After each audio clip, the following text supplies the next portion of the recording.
Praise the lord, hallelujah. క్రీస్తునందున్న ప్రియులందరికీ lord's house church Punjab తరపున ప్రేమపూర్వక శుభాభివందనాలు. దయచేసి గమనించండి, ప్రభు చిత్తమైతే ప్రతి బుధవారము రాత్రి 9 గంటల నుంచి 10 గంటల వరకు గూగుల్ మీట్ ప్రారంభించమని ప్రభు నన్ను ప్రేరేపించారండి. 1 గంట సేపు ఆరాధన, వాక్యము, చిన్న ప్రార్థన చేయాలని మేము ఆశపడుతున్నాము. మీలో ఎవరికైనా ప్రార్థనా భారాలు ఉంటే వ్యక్తిగతంగా మాతో మాట్లాడి కౌన్సిలింగ్ తీసుకోవాలి అనే ఆశ మీకు కనుక ఉంటే తప్పకుండా ఈ యొక్క గూగుల్ మీట్ అనేది అది ఎంతగానో సహాయపడుతుందని నేను నమ్ముచున్నాను.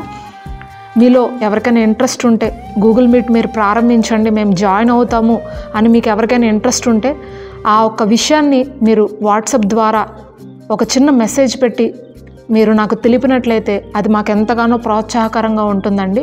తప్పకుండా మీ యొక్క ప్రేరేపణను మాకు తెలియచేయవలసిందిగా క్రీస్తు నామంలో మిమ్మల్ని అందరినీ ప్రేమపూర్వకంగా కోరుచున్నాను. మరి ఈరోజు వాక్య భాగంలోనికి వెళ్ళిపోదాం రండి. యెషయా గ్రంథము 26వ అధ్యాయము 3వ వచనంలో ఈ విధంగా రాయబడింది: ఎవని మనస్సు నీ మీద ఆనుకొనునో వానిని నీవు పూర్ణ శాంతి గలవానిగా కాపాడుదువు, ఏలనగా అతడు నీయందు విశ్వాసముంచి ఉన్నాడు. హల్లెలూయా. మా చిన్నతనంలో మా అమ్మమ్మ గారు సాయంత్రము 5:30, 6 అయిన వెంటనే మా ఇంటి పక్కన ఇరుగు పొరుగు వాళ్ళు కొంతమంది ముసలమ్మలు ఉండేవారండి. వాళ్ళందరూ కూడా గ్యాదర్ అయ్యి ముచ్చట్లు పెట్టుకునేవారు. 6 గంటల నుండి రాత్రి 8:30, 9 వరకు వాళ్ళు మాట్లాడుకుంటూ ఉండేవారు. వాళ్ళ ఇంట్లో ఏం జరిగింది, వీళ్ళ ఇంట్లో ఏం జరిగింది, ఈ విధంగా ఒకరి గురించి ఒకరు చెప్పుకుంటూ ఉండేవారు. ఇప్పుడున్న ప్రస్తుత కాల పరిస్థితుల్లో మనుషులకి మధ్యలో సంబంధాలు పోయినాయి. ఇప్పుడున్న రోజుల్లో ఒకళ్ళొకళ్ళు మాట్లాడుకోవడం అనేది తగ్గిపోయింది. అందరికీ కూడా చేతిలో ఒక చిన్న ఫోను, ఒక స్మార్ట్ ఫోన్ అనేది ఉండిపోయిందండి. ఈ యొక్క ఫోన్ ద్వారా ఏమవుతుందంటే మనుష్యుని యొక్క మెదడు మొత్తము పూర్తిగా కూడా కరప్ట్ అయిపోయింది. అవును, మీరు విన్నది నిజమే. ఈ యొక్క ఫోన్లో చాలామంది అనవసరమైన షార్ట్స్ చూడడము, అనవసరమైనటువంటి భయం కలిగించేటువంటి వార్తలు వినడము, దుష్ప్రచారాలు వినడము, ఇతరుల యొక్క గాసిప్స్ వినడము, లేకపోతే టైంపాస్ కోసము పొద్దున్నే లేవంగానే ఉదయం లేవడంతోనే ఫోన్ పట్టుకొని నేను నిన్న ఫేస్బుక్లో ఒక పోస్ట్ పెట్టాను, ఇన్స్టాగ్రామ్లో ఒక పోస్ట్ పెట్టాను, వాట్సాప్లో ఒక పోస్ట్ పెట్టాను, ఎంతమంది లైక్ చేశారు, ఎంతమంది కమెంట్ చేశారు, నా ఒక పోస్ట్ని ఎంతమంది షేర్ చేసుకున్నారు. ఈ విధంగా పొద్దున్న లేవడంతోనే చాలామంది 80% ఇప్పుడున్న యవ్వనస్తులు కానీ వృద్ధులు కూడా, ఆఖరికి మధ్య వయస్కులు కూడా, అందరూ కూడా ఈ యొక్క ఫోన్ అనే ఒక వలలో చాలామందిని అపవాది ఈరోజు వేసేశాడు. తద్వారా ఏమవుతుందంటే కీర్తనల గ్రంథము 1వ అధ్యాయంలో ఈ విధంగా రాయబడి ఉంటుంది: దుష్టుల ఆలోచన చొప్పున నువ్వు నడవక, పాపుల మార్గంలో నువ్వు నిలువక, అపహాసకులు కూర్చుండే చోట నువ్వు కూర్చోనక, యెహోవా ధర్మశాస్త్రం నందు ఆనందించుచు దానిని దివారాత్రములను ధ్యానించువాడు ఆకు వాడక తన కాలమందు ఫలమిచ్చు చెట్టు వలె ఉంటాడు. అప్పుడు అతడు చేయునదంతా కూడా సఫలమగును అని వాక్యం రాయబడింది. అయితే మీరు అంటారేమో, నేను అలాంటి పనులేం చేయట్లేదు సిస్టర్ అని మీరు అనొచ్చు. మీరు ఫోన్లో ఎవరి గురించైనా గాసిప్స్ వింటున్నారంటే అపహాసకులు కూర్చునే చోట మీరు కూడా కూర్చున్నట్టే. వాళ్ళ యొక్క మాటలు మీరు వినటానికి ఇష్టపడుతున్నారంటే అందులో మీరు కూడా పాలిభాగస్తులు అయినట్టే. పాపుల మార్గంలో నువ్వు నిలవకు అని వాక్యం రాయబడింది. అంటే వ్యభిచారం యొక్క కార్యాలలో మీరు వెళ్ళకపోయినా, ఆ వ్యభిచారం మీరు చేయకపోయినా, పాపానికి సంబంధించినటువంటి సెక్షువల్ థాట్స్ మీకు హృదయంలోనికి, మీ మైండ్లోనికి ఆటోమేటిక్గా వచ్చేస్తాయండి. చాలామంది యవ్వనస్తులు ఈ రోజుల్లో నిద్రపోవట్లేదు తెలుసా. రాత్రి 3 అయినా 4 అయినా, అర్ధరాత్రి 2 అయినా 3 అయినా సరే మేల్కొనే ఉంటున్నారు. నిద్ర పట్టట్లా వాళ్ళకి. ఇంత చిన్న ఏజ్లో మీకు ఎందుకు నిద్ర పట్టట్లేదు అని అడిగితే తెలీదు అని చెప్తున్నారు. చాలామంది ఈ గేమింగ్ యాప్స్లో డౌన్లోడ్ చేసుకొని గంటల తరబడి వాటిలో గేమ్స్ ఆడి ఎన్నో లక్షలు వేలు పోగొట్టుకుంటున్నారు. ఇంట్లో తల్లిదండ్రులకు తెలిస్తే ఏమవుతుందా అని భయపడి చాలామంది సూసైడ్ చేసుకుని చచ్చిపోతున్నారండి యవ్వనస్తులు. ఈ వార్తలన్నీ మీకు తెలిసే ఉంటాయి. కొంతమంది అనవసరంగా చిన్న కడుపులో నొప్పి వచ్చినా సరే గూగుల్ చేసి నా కడుపులో నొప్పి ఎందుకు వచ్చింది అని బ్రౌజ్ చేస్తుంటారు. అందులో వెంటనే ఆ కడుపులో నొప్పి కారణాలు ఏంటో చూసి క్యాన్సర్ అని కనపడంగానే భయపడిపోయి హాస్పిటల్కి పరిగెత్తేస్తారు. అక్కడ స్కానింగ్ తీస్తే ఏమీ ఉండదు. మీలో ఎంతమంది ఈ వాక్యం వింటున్న మీలో ఎంతమంది ఇలాంటి స్థితిలో ఉన్నారు? అయితే దేవుని వాక్యం సెలవిస్తుంది, ఎవని మనస్సు నా మీద ఆనుకొని ఉంటుందో వాణిని నేను పూర్ణ శాంతి గలవానిగా చేస్తాను. ఎంతమంది ఈ వాక్యం వింటున్న మీరు ప్రశాంతంగా కూర్చుని అన్నం తిని ఎన్ని రోజులేని చెప్పండి. ప్రశాంతంగా పడుకుని కంటి నిండా నిద్రపోయి మీరు ఎన్నాళ్ళైంది చెప్పండి. మీ గుండె మీద చేసుకుని మీరే చెప్తారు, చాలా సంవత్సరాలు అయిపోయింది సిస్టర్, చాలా నెలలైపోయింది సిస్టర్ నేను ప్రశాంతంగా అన్నం తిని అని. చాలామంది అన్నం తినేటప్పుడు కూడా టీవీ చూడకుండా తినలేరు, ఫోన్ చూడకుండా తినలేరు. అదొక ఎడిక్షన్, అది ఒక రకమైనటువంటి ఈవిల్ స్పిరిట్ అండి. అది చాలామందికి ఆ ఒక ఎడిక్షన్లోకి వెళ్ళిపోయి అన్నం కూడా ప్రశాంతంగా తినరు. దానివల్ల తిన్న ఆహారము వంట పట్టదంట, వాళ్ళకి మంచి ఆరోగ్యం ఉండదంట, సమాధానం లేకుండా ఉంటారంట. ఎప్పుడు కలవరము, ఏదో ఒక ఆలోచన, మైండ్ నిండా కూడా రకరకాలైనటువంటి పాపపు తలంపులు, పాపపు ఇచ్చలు. ఎంత వాక్యం చదువుకున్నా, ఎంత ప్రార్థన చేసుకున్నా, ఎంతగా దేవుని మందిరానికి వెళ్తున్నా సరే ఆ చెడ్డ ఆలోచనలను జయించలేనటువంటి స్థితిలో ఈరోజు చాలామంది యవ్వనస్తుల నుంచి వృద్ధుల వరకు ఉండిపోయారండి. ఇదివరకు రోజుల్లో మనుషులు కలిసి కూర్చుని మాట్లాడుకుంటున్నప్పుడు సమస్యలు పరిష్కరించబడేవి. కానీ ఇప్పుడు ఆప్యాయత లేదు, ప్రేమ లేదు, ఎఫెక్షన్ లేదు. ఒకళ్ళంటే ఒకరికి కోపము, ఒకళ్ళంటే ఒకరికి అసూయ. ఎవ్వరికి సొంత తల్లి కడుపును పుట్టిన అన్నదమ్ములకి, అక్క చెల్లెళ్ళకి కూడా పడలేనటువంటి స్థితుల్లో ఈరోజు అనేక కుటుంబాలు వెళ్ళిపోతున్న కారణం ఏంటంటే దేవుడి వాక్యము, దేవుడి ప్రేమ వాళ్ళ హృదయాల్లో లేదు. దేవుని మీద ఆనుకోవట్లేదు.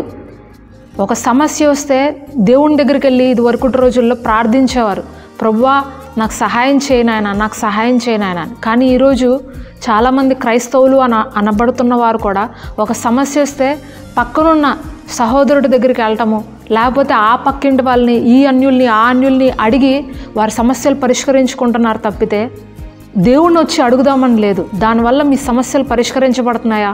మీరు ఏమన్నా పీస్ఫుల్గా పడుకోగలుగుతున్నారా అంటే లేదు, సమాధానం లేదు.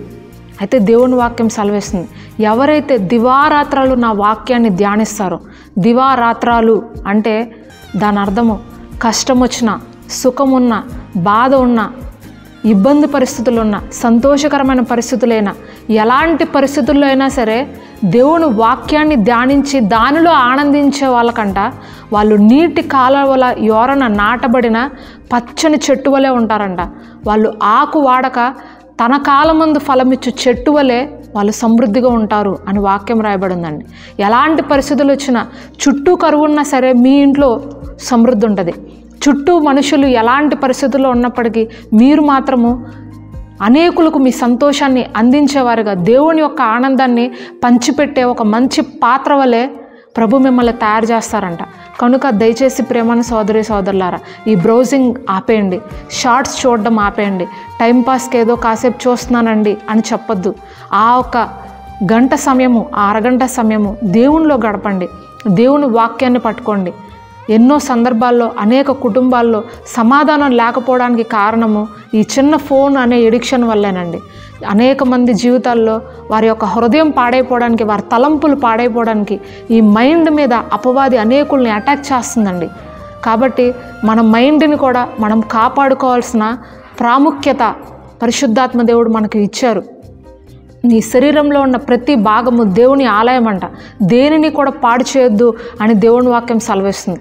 ఈరోజు నువ్వు ఫోన్ చూడు అది బ్రౌజ్ చేయి, ఇది బ్రౌజ్ చేయని అపవాది మీకు చెప్తున్నప్పుడల్లా వెంటనే ఆ ఆలోచనని అక్కడికక్కడే కట్ చేయండి.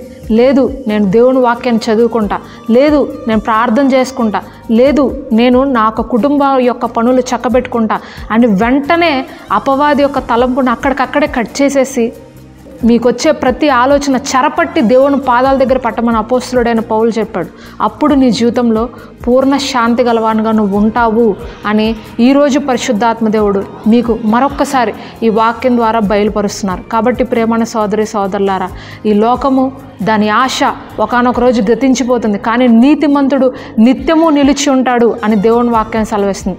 మీరు ఆయన మీద ఆనుకున్నట్లయితే, ఆయన మీద ఆధారపడినట్లయితే, ఆయన మీద విశ్వాసం ఉంచినట్లయితే, ప్రభు చాలా మంచి దేవుడు అండి. ఆయన ఎవ్వరికి చెడు చేసే దేవుడు కాదు. మీరు ఎంత పాపం చేసినా సరే, ఎలాంటి పనుల్లో చిక్కుకుపోయి మీ యొక్క జీవితాన్ని మీ చేతులతో మీరే పాడు చేసుకున్నా, మరలా ప్రభువా నన్ను ఆదరించవా, నన్ను జ్ఞాపకం చేసుకోవా అంటే మరలా ఆయన ప్రేమనంతా మీ జీవితంలో కుమ్మరించగలిగిన గొప్ప దేవుడు అండి మనం ఆశ్రయించిన ప్రభు అయిన యేసుక్రీస్తు వారు. ఆయనను పట్టుకోండి.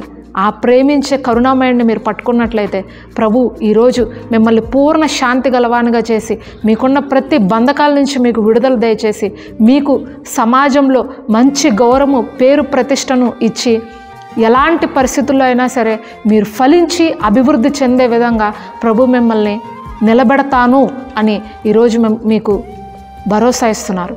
మరి ఈ వాక్యం మీ జీవితాల్లో ఫలించాలని, మీకు పూర్ణ శాంతి కలిగి మీ బంధకాల నుండి విడుదల పొందాలని మీ అందరి కోసం ఒక చిన్న ప్రార్థన చేస్తాను. ప్రార్థన. పరిశుద్ధుడా, ప్రేమ కలిగిన మా తండ్రి, నీకు వందనాలు. ఇక్కడ ఎంతోమంది చెడ్డ ఆలోచనలతో, చెడ్డ తలంపులతో, పాపపు ఇచ్చలతో, వ్యభిచారపు తలంపులతో, త్రాగుబోతూ తనం అనే బంధకాల్లో, ఎడిక్షన్స్లో నింపబడి ఉన్నారు ప్రభా. ఎంతోమంది యవనస్తులు మరి ఫోన్ని గంటలు గంటలు యూజ్ చేస్తూ రాత్రి సమయాల్లో ప్రశాంతంగా నిద్ర కూడా పోలేనటువంటి స్థితిలో ఉన్న యవనస్తులు ఉన్నారు ప్రభా. అయితే నువ్వు చెప్తున్నావు, ఎవని మనస్సు నా మీద ఆనుకుంటుందో వానిని నేను పూర్ణ శాంతిగా చేస్తానని ప్రభువా. మరి ఇక్కడ ఉన్న వారందరికీ కూడా అటువంటి పూర్ణమైన శాంతిని ఇవ్వండి, అటువంటి పూర్ణమైన సమాధానాన్ని ఇవ్వండి దేవా. మరి నీపైన ఆనుకునే జీవితాన్ని, నీపైన విశ్వాసం నిలిపే జీవితాన్ని దయచేయండి ప్రభువా. ఏవైతే మా మైండ్లోకి వచ్చి ఆ నెగిటివ్ స్పిరిట్స్ మమ్మల్ని అటాక్ చేస్తున్నాయో, యేసు నామంలో ప్రతి బంధకమును, ప్రతి విధమైనటువంటి నెగిటివ్ థాట్స్ను యేసు నామంలో లయపరుస్తున్నాం తండ్రి దేవా. ప్రతి ఆటంకాన్ని కొట్టివేస్తున్నాం ప్రభువా దేవా. మరి ఆ వ్యర్థమైన వాటిని చూడకుండా మా కన్నులు తిప్పివే అన్న దావీదు వలె తండ్రి, అబద్ధాలు వినకుండా, పాపపు యొక్క మాటలను మేము వినకుండా, గాసిప్స్ వినడానికి మా యొక్క చెవులను మేము దృష్టి పెట్టకుండా తండ్రి, నీ మాటలు వినటానికి, నీ ఆలోచనలను కలిగి ఉండడానికి ఇక్కడున్న ప్రతి ఒక్కరికి మీరే సహాయం చేయండి దేవా. మరి అతడు చేయునదంతయు సఫలమగును అన్న ఆ వాగ్దానాన్ని ఇక్కడున్న మా ప్రియులందరి జీవితాల్లో నీవే నెరవేర్చి ఆశీర్వదించమని ప్రార్థన యేసుక్రీస్తు అతి పరిశుద్ధ నామంలో అడిగి వేడుకుంటున్నాం పరమ తండ్రి. ఆమేన్. దేవునికి స్తోత్రం అండి. విన్న వర్తమానం మీకు ఆశీర్వాదకరంగా ఉంటే తప్పకుండా మీ ఫ్రెండ్స్కి, మీ యొక్క ఫ్యామిలీ మెంబర్స్కి కూడా షేర్ చేయండి. తద్వారా వాళ్ళు కూడా వారి యొక్క బంధకాల నుంచి విడుదల పొంది దేవునిలో ఇంకా ఆధ్యాత్మికంగా బలపడతారు.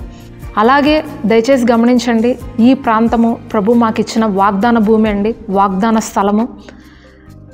ప్రభు అన్నారు, నేను నీకు ఇవ్వబోయే దేశాన్ని నువ్వు స్వాధీనపరుచుకో అని. మేము ఈ ప్రాంతాన్ని ఇక్కడికి వచ్చిన తర్వాత ప్రభు మాకు ఈ ప్రాంతాన్ని స్వాధీనపరచుకోవడానికి మాకు సహాయం చేశారు. ఈ ప్రాంతంలో ఎంతో ఆశీర్వాదం ఉంది, ఎంతో దీవెన ఉంది, సమృద్ధి ఉంది. ఇక్కడ చేయబడిన ప్రార్థన, ఇక్కడ ఇవ్వబడిన ప్రతి కానుక కూడా అది నూరంతలుగా ప్రతిఫలించి ఆశీర్వదించబడుతుంది. మీరు ఈ వాక్యాల ద్వారా బలపడుతున్నట్లయితే, దీవించబడుతున్నట్లయితే ఈ వాగ్దాన భూమిలో మీరు కూడా మీ యొక్క శ్రేష్టమైన ఈవుల్ని విత్తండి. దేవుడు మీరు ఇచ్చిన దానికి ప్రతిగా నూరంతలమైనటువంటి ఆశీర్వాదాన్ని దయచేస్తారు. మీ యొక్క ప్రార్థన భారాలు కూడా మాకుంటే తెలియచేయండి. తప్పకుండా మేము ఈ మందిరంలో నిలబడి, ఈ వాగ్దాన భూమిలో నిలబడి మీ అందరి కోసము దేవుని వద్ద ప్రార్థిస్తాము. తప్పకుండా ప్రభు మీ యొక్క బంధకాలన్నిటి నుంచి విడిపించి మీ జీవితాల్లో ఆశీర్వాదాన్ని దయచేదురుగాక. God bless you. దేవుని ప్రేమ, ఆయన కాపుదల మీకు, మీ కుటుంబాలకు సదాకాలం తోడుగా ఉండి నడిపించును గాక. ఆమెన్.